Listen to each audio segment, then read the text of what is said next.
রাধে রাধে। নতুন বছরে সবাইকে হ্যাপি নিউ ইয়ার। নতুন বছর সবার ভালো কাটুক।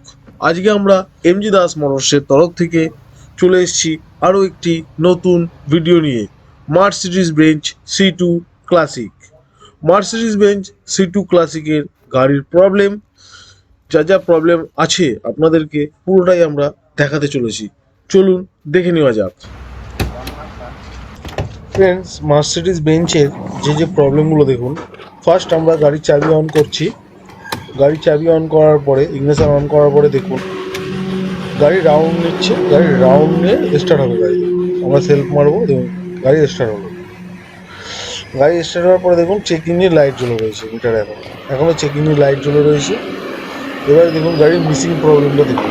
গাড়ির যে ইঞ্জিন মিসিং করছে সেই মিসিং প্রবলেমটা দেখুন। বুঝতেই পারছেন গাড়ির ইঞ্জিন মিসিং চলছে, যেভাবে গাড়ি কাঁপছে। ইসিএমও খোলা আছে, আমরা ইসিএমে সব লাইন চেক করে নিয়েছি। ইসিএমে লাইন থেকে যে প্রবলেম আছে, গাড়ির ইসিএমে মেজর প্রবলেম আছে। গাড়ির ইসিএম ফেলে দিতে হবে, কারণ আমরা ইসিএম রিপেয়ারিং করেও গাড়িতে লাগিয়েছি, চলেনি। আমরা ইসিএম চেঞ্জ করব। আমরা সেকেন্ড হ্যান্ড ইসিএম মার্কেট থেকে কিনে নিয়ে আসা হয়েছে। আমরা সেকেন্ড হ্যান্ড ইসিএম গাড়িতে লাগাবো, লাগিয়ে আপনাদের টোটাল গাড়ি চালিয়ে টেস্ট ড্রাইভ করে দেখাবো। রেডি করেছি।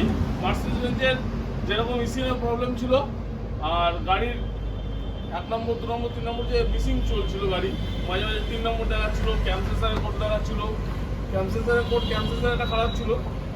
আর মিসিং যেটা করছিল 1 নম্বর 2 নম্বর 3 নম্বর মাঝে মাঝে, ওটা ইসিএমের প্রবলেমের জন্য করছিল।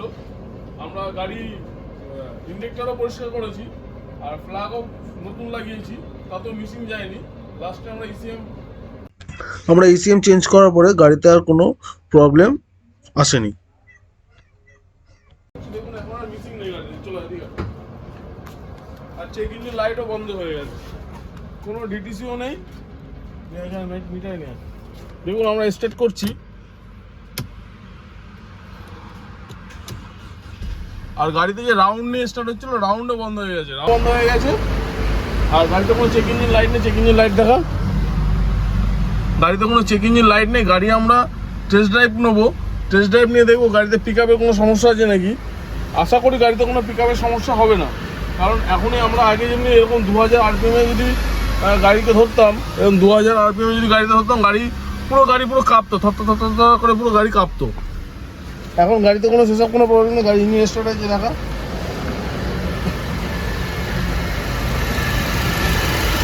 দেখুন গাড়ি ইঞ্জিনও আর মিসিং কিছু নেই, কোনো মিসিং কোনো প্রবলেম নেই, পুরো একদম পারফেক্ট। 4টে সিলিন্ডারই পুরো পারফেক্ট কাজ করছে।